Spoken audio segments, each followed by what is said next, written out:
Well, hello and welcome to my study. I've been asked by Helen to put a few things together to make a Zoom call nice and easy and obvious on if you were doing online alpha courses or that sort of thing. So hopefully this will be helpful. I haven't scripted it. The easiest way is just for me to show it to you. So apologies if it's a little bit rambly. I will try to keep it as short as possible. So what have I got going on at the moment? On my screen, you'll be able to see that I have Zoom open. I've started a meeting and that no one's going to join this one because I've just made it for myself and obviously for you good people too. The first thing you want to do is make sure that you have a decent PowerPoint open. I find PowerPoint by far the easiest way to do everything. Sometimes if you try to share through Zoom a video, because of concerns around copyright, it does all sorts of funny things and won't allow it to be shown and all of that sort of stuff. So if you embed it in a PowerPoint, it's fine. It can be a YouTube video that you've downloaded. It could be the alpha material that you've embedded in your PowerPoint. It could be a link that is linked to YouTube that you've also embedded. I find those are slightly more problematic, but for some people that helps. Other alpha courses are actually saying we'll do all the chat on Zoom and then we'll pause Zoom for 20 minutes while we watch the video, and then they point them to YouTube and then they bring them back. The ideal is everything's within Zoom, and every service we do at St Mark's, even the pre-recorded premiered events on YouTube, I just link through here and I piggyback it, and I'd love to show you how I do it. So first of all, I open my PowerPoint, which you can just see I've got 3 obvious slides. There might be a few more tomorrow when I actually get round to getting it perfect for alpha, but this is just a rough one just to show you. And the first thing to do is to make that live, and I think for the purposes of Zoom I'm also going to film this now just to hopefully be able to show you, there we go, show you what's on my other screen, because I find the easiest way is to actually use dual screen. Let me just move my camera slightly to show it to you. I'm set up with a desktop, not a desktop, but a traditional monitor screen that you might use for a desktop, and then if I just tilt the right way, there we go, then you can see my laptop is set up. That is my screen that the viewers will be seeing.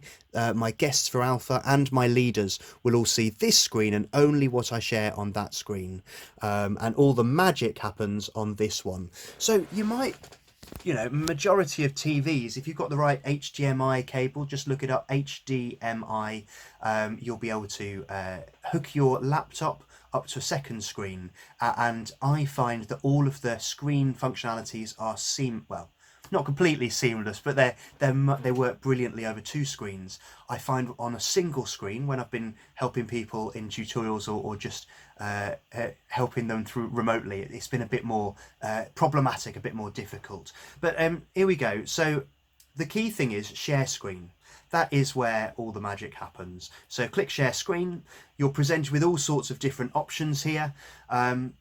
One option is to share the other screen. That is the easiest way. It means everything that goes on your other screen is going to be shown live. And so if I'm doing a number of things, morning prayer will often have something from Facebook from the Archbishop, and sometimes I've managed to turn that into a video, sometimes I don't have time and I just show it live on Facebook. And all I do, I just drag across my browser and pop it onto that screen, or if I'm organized, I've got it layered and it's there ready for me just to in my toolbar, my taskbar, just to click on yes, my browser, and it just pops up there nice and easy. So sharing your screen is the first thing. I would if you're starting out, just go for screen 1. If you want to be a bit more whizzy, because it does leave a green bar around the edge, you can always just select the output of PowerPoint. So it's not sharing the screen, it's sharing the output of PowerPoint. It's like that particular window. But it does mean if you then want to jump to something else, you have to go back into share screen and you have to then select the exact window that you want. So share screen, in this case share screen 1 is probably the easiest. It might be share screen 2 depending on how you set yours up if you have a second screen. And if not, just share the screen that you're on, although you have less functionality. You might want to then log into Zoom on a different device and control the mutes and all of that sort of thing there. I'm assuming that you know some of, the muting, unmuting side, so I'm not covering that in this tutorial.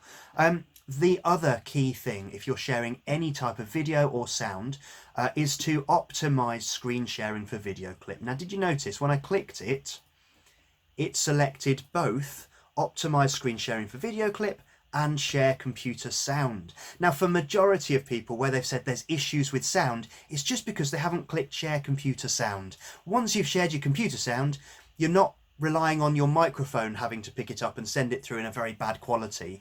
This sends exactly what you have on your computer through to their computer. Their experience is almost as good. It's not as good as your experience, but it'll be almost as good because it does compress it as it goes through Zoom. Zoom is trying to make the experience for the user as seamless as possible, which means that it is working out where to put its energies. Different people's laptops, different people's devices, all have different processing speeds, different cameras, different microphones, and Zoom is doing its best to weave all of these into as seamless an experience as possible. So when you don't have these clicked, it doesn't share sound, so it doesn't have to think about taking that and sending it to other people, although you want it to for these sorts of things, so you need to click it. The other thing is optimize screen sharing for video clip changes the way that Zoom pours its energies into videos. So without that clicked, it's focusing on everyone's individual little image and it's trying to make them as crisp as possible.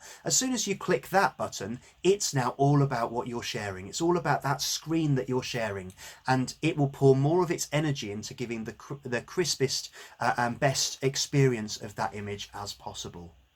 Okay, so what we've done is we've shared screen one, and hopefully if I get this right in my rendering a little bit later, you'll be able to see that there's a little bar. It's blue at the moment. As soon as I click share, I've also, of course, optimized my screen sharing for video clip, which also turned on the share computer sound. Once that's ready to go, you're good to go. That's the basics. That's what you want. Okay, so next, we've got our YouTube, we've got our PowerPoint ready. What I have done inside, let's make that big again. What I've done in here is, here's my video. I've just dragged it in from the file that I stored it in.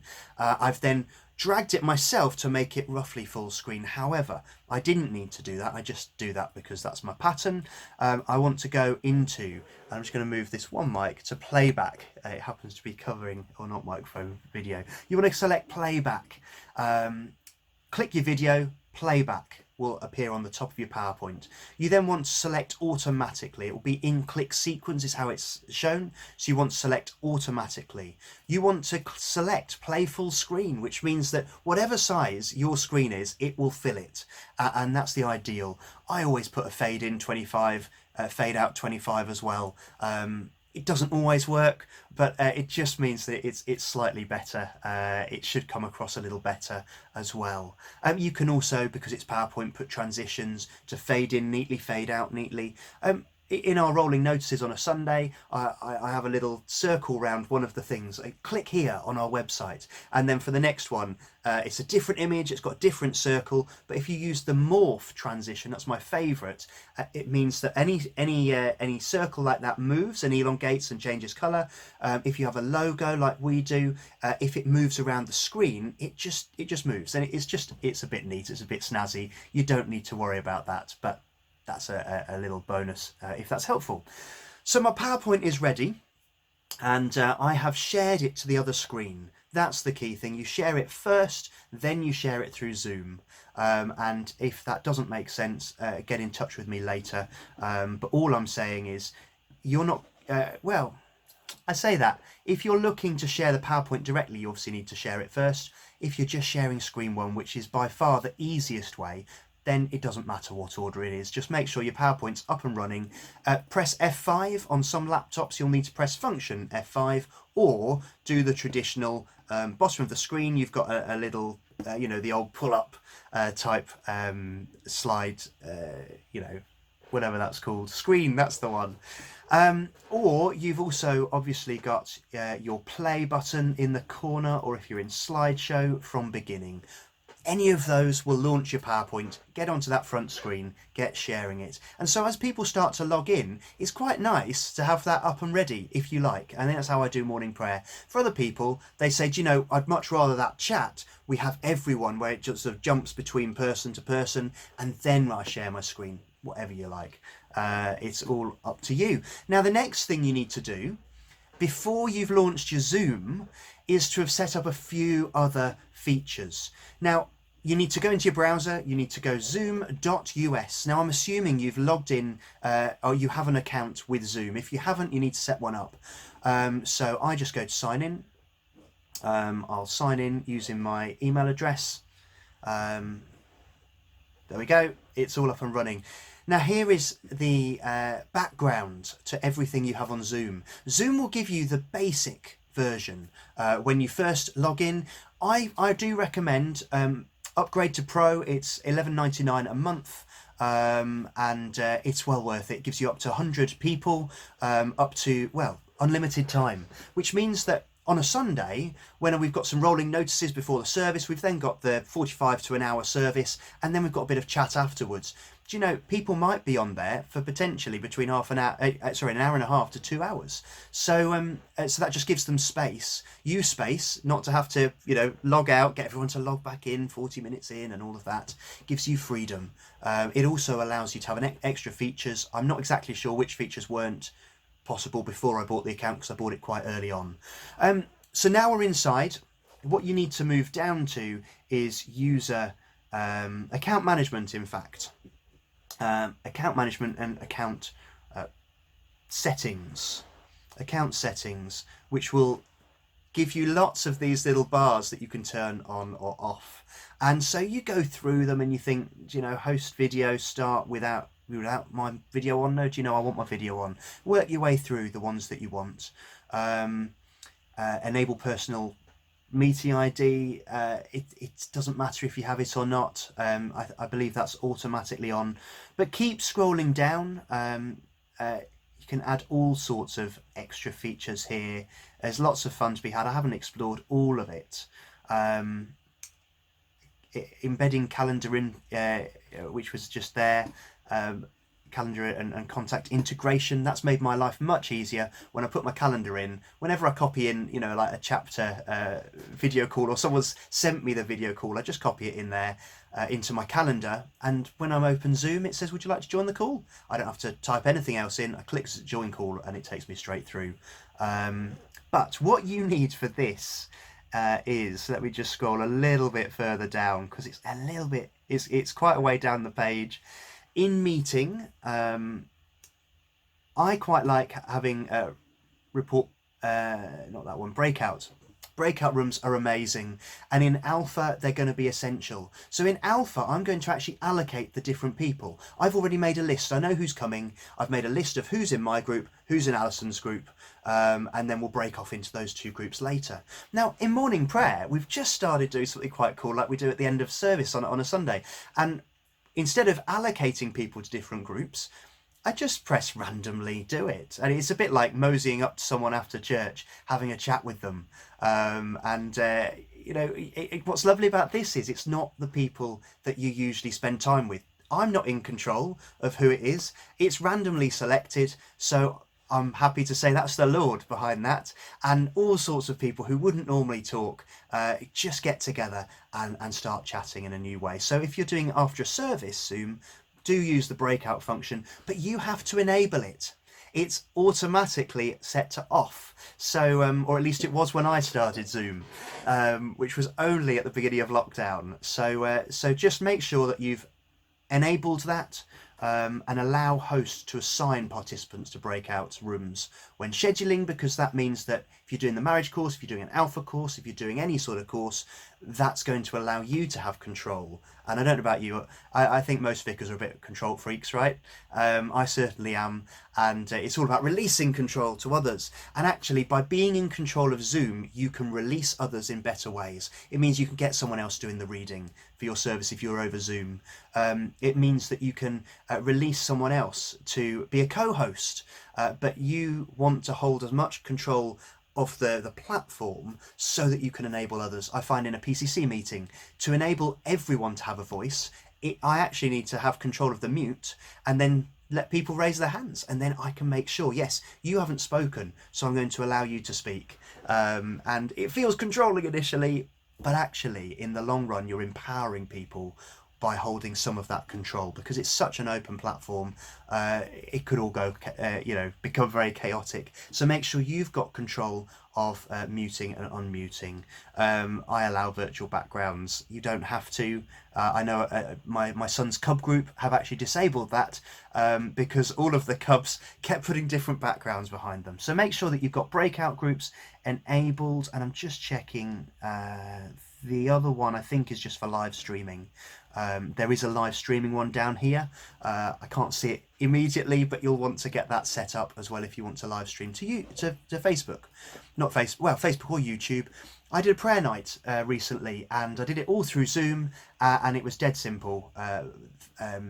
Using so let me show you just quickly. Here we go. More live on YouTube. You click that, it then opens in your browser, it tells you exactly where it is, and then I just embed that into our website, and everyone was able to watch it through the website, through YouTube. They can find it on their TVs. Just label it up, make sure you've got a thumbnail ready, which is just a small little image, whatever you're happy to show. I make everything in PowerPoint, and then I just select it, right click, save picture, just like this. If I wanted those two images together, right click, save as, and then it's all there. So that's the short version of how to do it. Let's just give it a quick run. I've got so many things on top of my screen I can't actually see the very top of my screen, but you can, which is brilliant. So here we go. I do everything through the taskbar at the bottom. It's by far the easiest way. Obviously this one is showing live, and then this other one is my presenter view. Now just quickly on that one, not everyone set that up on theirs. So to set up presenter view, you go into slideshow,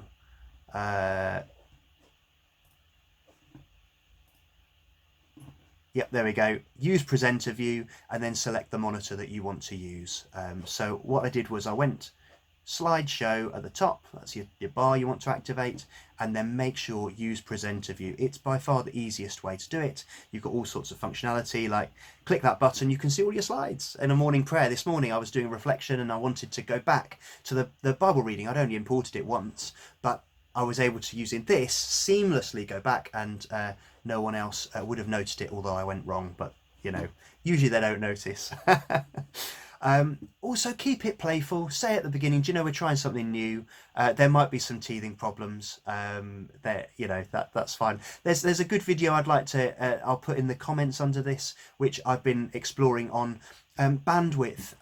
So bandwidth is something that I've sort of nodded when people have mentioned it and sort of half understood what they meant. You want a strong enough broadband. I don't know about your PCCs. Mine actually said, or my standing committee said to me, Dan, you're broadcasting so much. For goodness sake, up your broadband, and if it's going to cost you more, get in touch. And I didn't actually. I just rang the company. They split my Wi-Fi so that the kids can be on one Wi-Fi account at 2.4 gigahertz, and I've got a 5 gigahertz signal, which means I've got the fastest broadband in the house. No one else, no other device apart from my laptop is on it, which means they can do their thing, I can do my thing, and just occasionally, I mean, I've found I need to turn my router off at night. But, I'm coming up for 20 minutes, I'm going to stop there. Sorry if it's been a bit waffly. Ask me any questions you like, get in touch, but I hope this has been helpful, and also, hopefully it means I don't need to do too many one-to-one tutorials. Watch this first, and then if you're stuck, come and get in touch. I'm really happy to help. I have sat with a number of people, done some remote access, which you can also do over Zoom. Just very quickly, you can't have breakout groups though. If you do, which is just more breakout groups, But once you've enabled it, there's a new little icon that just pops up next to new share, and it means that you can remote jump onto someone else's device and help them out. And I've done that with a few people who haven't been able to get online. I've done that with a few people who, while we've been setting up Zoom for them, and just saying, oh, this is the setting you need to do, and that sort of thing. Anyway, give me a shout if you need me, and lots of love. All the best, and I pray God blesses you immensely in all you're doing.